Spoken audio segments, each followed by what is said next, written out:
Hey, welcome, all my right thinkers. Thanks for tuning in. Check out your boy, P Farm. Thinking right out here in the lab, in the cold, in the snow, and yeah, I'm in the book. I got a nice lesson for you today. This is about the women. Egyptian Ankh symbolism, aka the womb. We know it as the key of life. And it's a lot like a female's uterus, okay? I'll break this down for you. Now, I break the art down a few different ways, and everybody uses it different, but it's still the key of life. I think this is maybe the best symbolism of all. I like and love what we do with this. I get it. But I think this suits it very well. So let's talk about it. Right is a 25 rule live by storytelling. Story with message. There's always a message in my stories for life. I give you life lessons. You tune in and receive them. I appreciate you. We got a good thing going. Let's do what we do.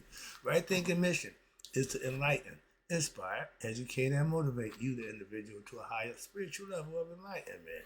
Right thinking's way of life, your mental and spiritual discipline, practice daily, will help and guide you to attain your goal of reaching spiritual enlightenment, aka know thyself. My mission is that all right thinkers know thyself. If you're a right thinker, your goal is to know thyself. See where we're going with this? Let's get there together. So I asked the question, do you know you? You will when I'm through. That's what I do. It's rhetorical, but if you don't have the answer for yourself, tune in. I got you. A person who knows not and knows not that they know not is foolish. Disregard them. Don't be them. A person who knows not and knows that they know not. Okay, it's simple, but you can teach them. That's why I do what I do. For you, I appreciate you too. Stay tuned. I got more for you.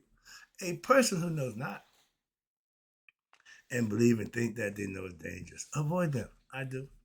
A person who knows and knows not that they know is spiritually asleep. I can awaken them. Did I get that messed up? Okay. A person who knows not and believe and think that they know is dangerous. Avoid them. I do. A person who knows and knows not that they know is just spiritually asleep. I can awaken them. I'm the spiritual alarm clock here to wake you up with knowledge of self. That's what I do for you. A person who knows and knows that they know is wise. Follow them. All these persons reside in you, right? Thinkers know thyself. And to my yacht be true.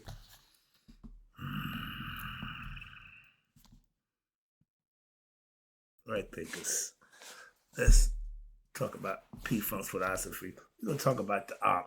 I got a one page of information. I'll try to get two in, but I'm gonna spend no time talking about this Ankh thing in the female uterus. It's a good lesson. Let's go. This is what it looks like. Get a picture worth 1,000 words. You see, all my Egyptian gods, all of them carried this Ankh in their hand. Okay, they carry it with them. Everybody has it, and they're gonna tell you it's woven into the art, the tapestry of Egyptian concepts, mythology. But this right here is a perfect example of what it really means. Okay, that makes a lot of sense. It's gonna be a good lesson. Every man or woman that comes here comes through the portal. Where's the portal? Everybody looking for the portal. Everybody want the wormhole. It's the female uterus. That's my funny part. I'm about to break down for you. They just missed this one big time. Let's go. All right. The Egyptian Ankh is commonly known, referred to as the key of life, symbol of life. This is why. Okay. And if you want to know why, now I break the Ankh down. We break it down. This is the female womb. This is the male phallus. They get together, their offspring is male and female. That's one way. Then you got other guys take it. This is the womb where everybody comes from. And the only way to get into the physical world is down this fallopian tube. Okay, come down. This is the portal right here. This is the portal right here.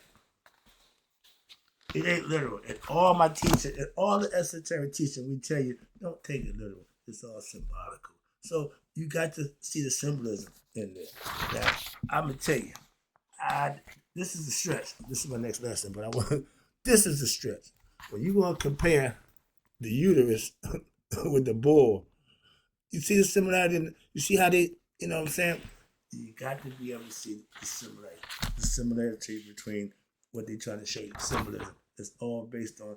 They should pretty much look alike. Big difference, but they look alike. I've been doing that the whole time. His book does that well, so I'm gonna stick with that concept. The Egyptian art, okay, key to life.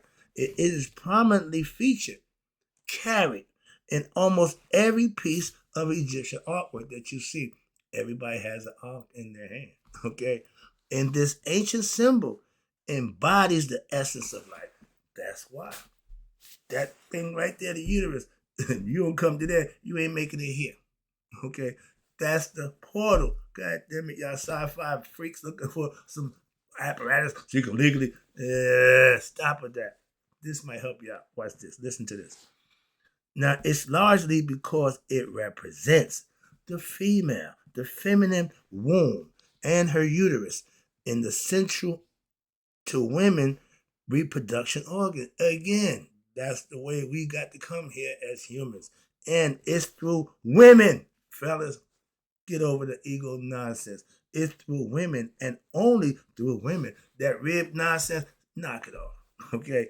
It's through women and only through women that any soul, the spirit that's in us, can gain access to this physical world. It's got to come through the female body, through a human being from the womb to transport here. Hello? Again, stop with all the sci-fi. I get it, but moving on. I ain't got time for that. All right, I'm not here to argue our nonsense, but stop with the crazy stupid stuff. But in women's reproductive organ, that's what it represents. And it was recognized throughout Egypt, okay? It is through women and only through women that the soul can gain access to this physical world. Anybody that don't have an umbilical cord or didn't come from a woman, raise your hand. When he do his trips. That's how we all got here.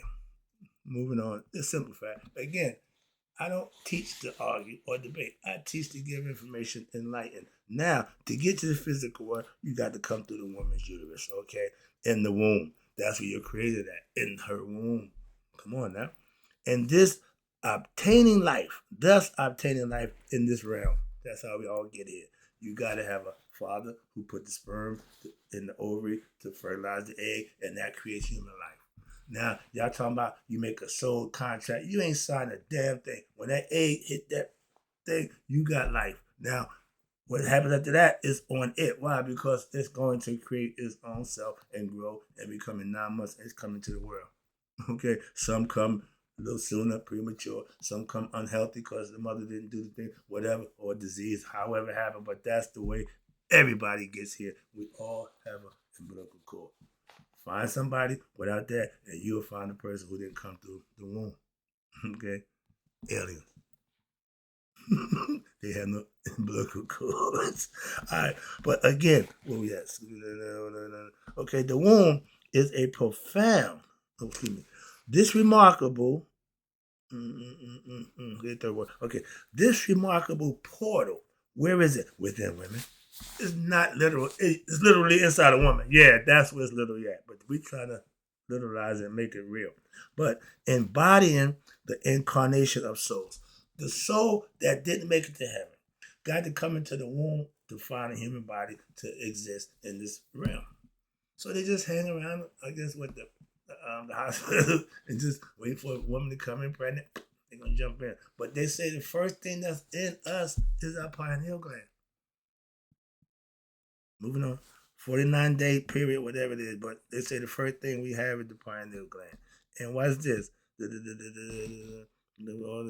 Okay, down here. The womb is a profound mystery. They're still looking for it literally. It's right there. It ain't went nowhere. It's an advanced and often overlooked aspect of our modern understanding about life. Its capability to what? Transform, listen to this, a single cell organism, sperm, into a fully developed human being. Did you get that one? Let me say it again. The woman have a capability to transform that single cell sperm into a fully developed human being, okay? And is nothing short of miraculous. That's a miracle. Life is a miracle. What happens? Yeah, they tell you all the sperm cells, to that one to get it, that's one out of a few millions. Okay, there's a bunch of them. So yeah, what we call life is a miracle. Okay, and we used to see it that way. Now, not so much. Life, death, it don't really mean much to nobody. Everybody just doing their own thing. Nobody cares about nothing except themselves. Okay. But this process involves you harnessing what? Life's energy of the 7 classical planets. What the planets got to do with birth? Pay attention. Pay attention, grasshopper. The Sun, Mars, Jupiter, Moon, Mercury, Venus, and Saturn, which is our leader. Okay, those 7 planets are its forces that have energy things that concern the human body. The solar system, you got the soul system, SOL. You got, and along with this substance, okay, every part that we got in us, of the 5 elements of nature makes what? Us physical creatures. We become the creation and the nurturers of life, and life occurs within the great magnetic womb, hello, over a 9-month period or 9 moon cycles, meaning 9 months to 28-day cycle. This February was the first natural month that we had in a long time. Start on Sunday, end on Sunday. 4 weeks, 28 days. That's how it used to be. You get a turtle, the Native Americans tell you, turtle got 13 slots on his back, and it got 28 days in between. They said nature showed you that. They got that from nature, and we get everything pretty much from nature. We American mirror nature.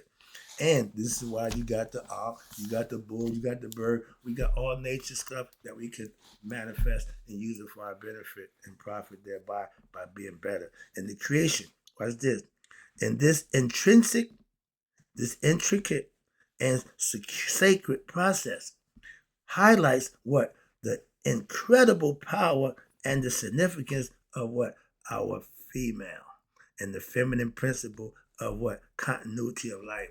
The female is a life giver. We are the producers. We are the driving force, but the women nurture, create, and in 9 months it comes out. I was studying the horoscope. We only get 9 months out of the 12.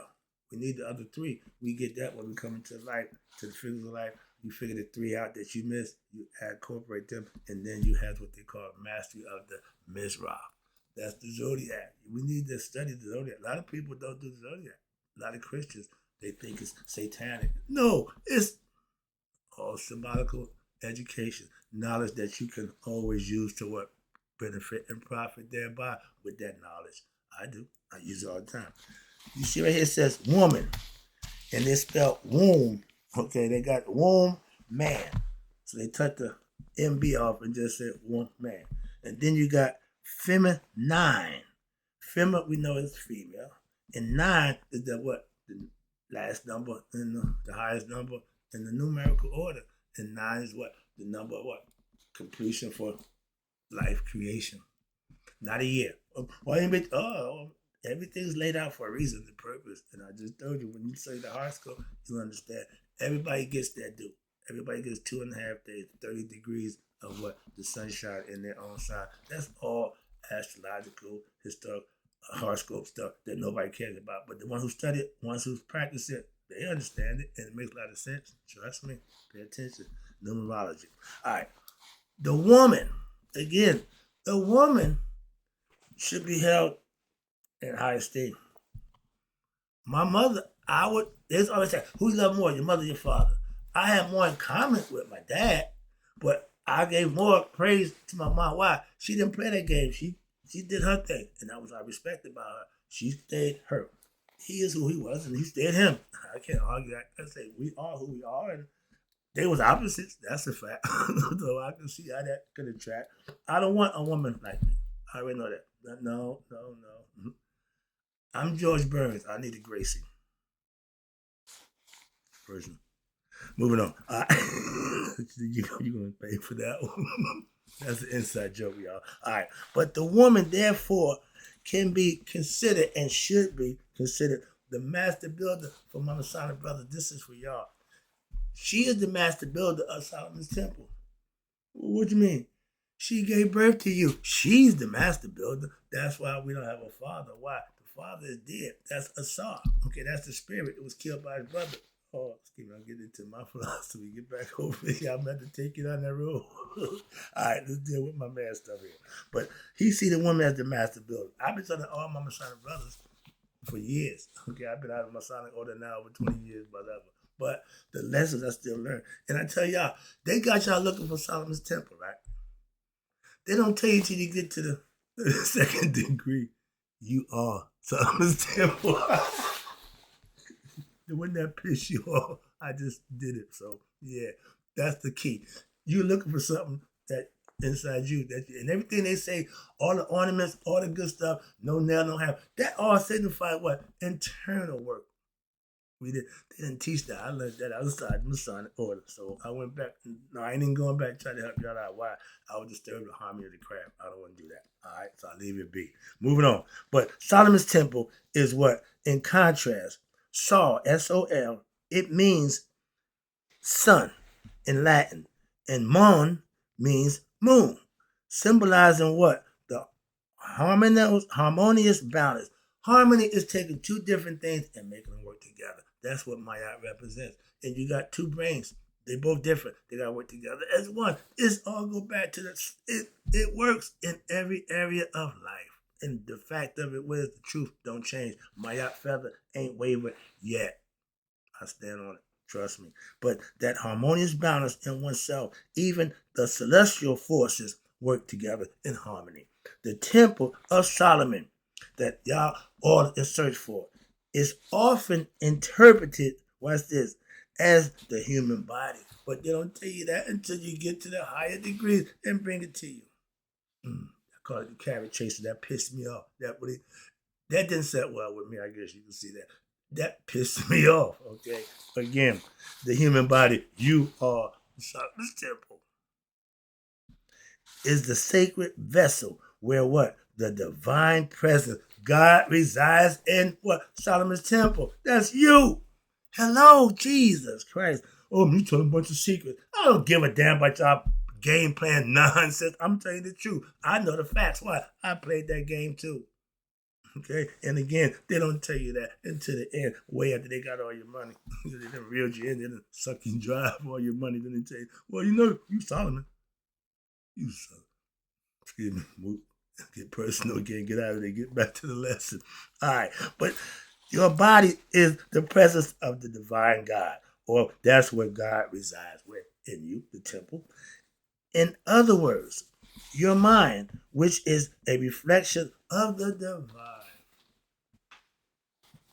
Slow down, feet. Yeah, this is the part that this is teaching to me. This is making a point. This is getting it to you so you can understand that that's what I'm here to do. And I get excited when I do that. But so this interpretation supports what? The biblical passage. Here we go with the Bible again. From Acts 7, chapter 7, verse 48, which states, yet the Most High does not dwell in the house made of human hands. Your churches, excuse me. We think that God built the temple so that God can come in presence. That's you. But philosophically, metaphorically, we present it to you. But again, God don't dwell in that house. God don't dwell in my church. Okay? We bring God with us when we bring it to the house of God. That's God's house. When we all get together, and even separate, it's still God's house. You're still a walking temple. All right? But that's the real truth. They're going to tell you that till late. But this, what happened? This suggests what? That the true temple of God is not a physical structure, but a human one. Ding, ding, ding, ding, ding. Ding, ding, ding, ding, ding. They saying that. I told you that. They know that. I think I know. It ain't. I don't have no secret. No, no. Everything I have is public information. I don't have nothing that you can't get to. So I'm telling you, trust me. However, it is also so important for you to be able to recognize what? That within yourself. While what? While man embodies the temple, it is only the woman, watch this, who can what? Complete it. We can't give birth, okay? And as the master builder, which is the woman, she possesses what? That unique ability to what? Create. And nurture. Who takes care of us? That God made me.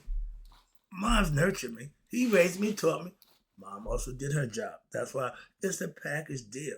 In any animal kingdom, the male and the woman work together for the common good of the child. We don't do that. We leave the woman single mother. I hate that. I hate that. I hate that. We're going to get into that right now. But that pisses me off to the utmost. Man, if you make it, take care of it. That's yours. Real men will. Okay. But watch this. Women have that unique ability that men don't have to what? Create and nurture a human being. I'm about to lose it. The temple in which the divine mind resides, that's man. Women with their profound ability, okay, to what? To bring birth to life, to bring life to a human, embodies the creative, nurturing aspect of the divine. That's the right hemisphere of the brain. Again, it thinks, does on its own accord. It is basically on what? Emotion, feelings, nurture, and taking care of. That's godly. Men don't have that. Men will abandon their kids. Women won't abandon their. And if you're one who leave your child, you're sad. You're a sad case. Why? Because the vulture will chew off her own foot to feed to her kids. That's mothering. Okay? And they take on the role of what? Of the ultimate architect in construction what? The human temple, and guiding the process of what? Birth and life with an intrinsic connection to the what? Celestial and material elements that we all are made of. But this sacred responsibility underscores the profound respect and reverence that's due to all females with in female principles in the cycle of life and the ongoing creation of human temples. Women should be revered, respected, and pushed up. Men have egos. They don't want that for the woman, so they want to objectify me and push them down. That's just wrong. I ain't never been a male chauvinist. I ain't never gonna be a male chauvinist. I'm a fair and honest dude, and women need to be held in high esteem. Why? You just listen to the lesson. If you don't know nothing else, you should put the women first. Understand, men, they got us beat. Realize that. Get over it. Work with them. Why? That's the only way we can create life. Two women ain't gonna procreate, and two men can't procreate. So we need them, and they need us just as much. But we got to hold them in high esteem because that's where it was made to be. Simple as that. Matriarchal society was the natural way to go. That's what our Egypts lived by. That's why most of our goddess was female. Why? They had just as much reverence and respect as the damn male. Y'all changed the game. Sorry about that. Couple of lessons. Let me get about here. I got some more lessons to do. Oh, we about to get good. But again, respect the women. We're not doing that today. I love my mother. And all other females I respect and admire. Why? Because of who and what they can do for us. Procreate. And they are mates, helpmates. Fellas, get your woman. Don't need another man. Women, get a man. You don't need another woman. Stop that nonsense. But that's nature. That's your choices. Make them. But you got to live with the consequences. Understand that. I ain't got no problem with what you do. That's on you. Right thinkers in closing. May y'all live to be 100. Me, 100 minus a day. So I never know my right thinkers who have respect for the Egyptian aunt and the female who passed away.